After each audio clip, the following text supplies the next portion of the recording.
So I am standing in a blueberry field and I am holding a Oregon Berry Festival poster, but we're going to talk about that a little bit later. Right now I'm with Melissa and we are out at Hoffman Farms.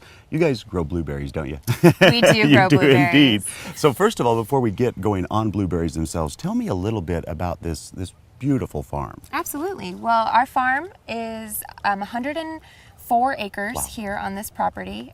We farm a total of 140 acres of blueberries in this area. My parents came here from the Beaver Creek, Molalla area in the late 70s, and they've been farming here ever since. What do you think about is the amount of different varieties you grow here?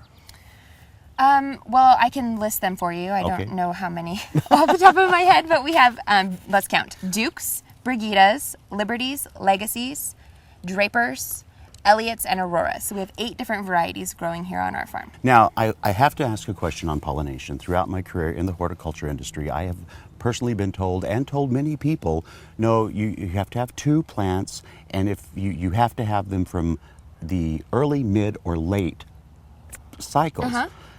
Is that well, I'm glad you mentioned that because it's a very common misconception. Yeah. I have to have 2 plants, I have to have 2 blueberries so that they pollinate one another, correct? And the answer is no. Wow. Blueberries are self-pollinating. All you need is bees for them to pollinate. However, we do advise gardeners to plant more than one variety simply to extend their growing season.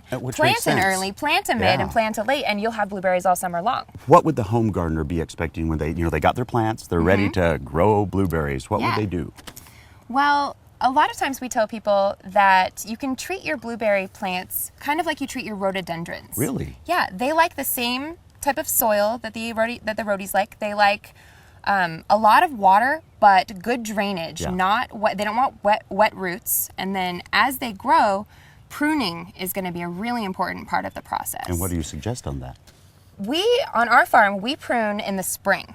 We prune, we try to prune not more than about 30% of the plant. Okay. And it's important to know that your new wood that you're growing this current year is going to be the wood that fruits in the coming growing season. Okay. So when you're pruning, you don't want to prune off all of that new wood, all of the new growth, like you would maybe a rose bush if it's kind of going wild. You're pruning that back. You don't want to do that to your blueberry plant because you're going to not have as many berries the next year.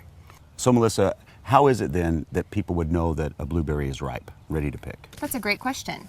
So you're going to want to look for a cluster that has multiple blueberries. If you have one berry here and one berry there, and the rest are still a little light purple or reddish color, you're going to want to let it ripen for another day or another 2 days. Because the more sunlight, the longer it stays on the plant, the sweeter the berry is going to be when you pick it.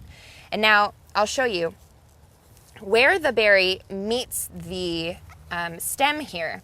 That's going to be the very final place to get blue all over. And if you've still got some green around the base of that stem, you want to leave it on the bush a little bit longer and let it sweeten a little bit more, or you're going to be eating very sour blueberries. And if that's what you're going for, that's when to pick them. But if you want sweeter, more delicious Oregon berries, you want to let them ripen until they're a full blue color.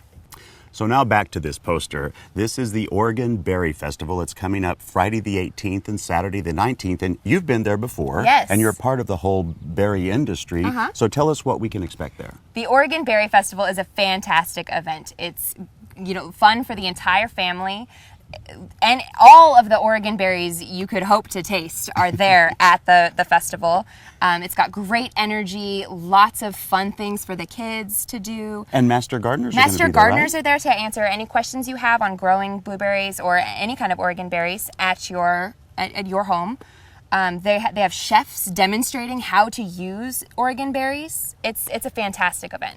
Well, you've heard it right here, so you can go to gardentime.tv. We'll click you over to the OregonBerryFestival.com's website. It is free also, and so it'll be a lot of fun. So this great event is happening at the Eco Trust in the Pearl. Now you can go to gardentime.tv. We'll click you over to the OregonBerryFestival.com website, get all the information you need, put the kids in the car, head on down there and get some great fun information and berries. Thank you so much, Melissa. Absolutely. Thanks for coming out.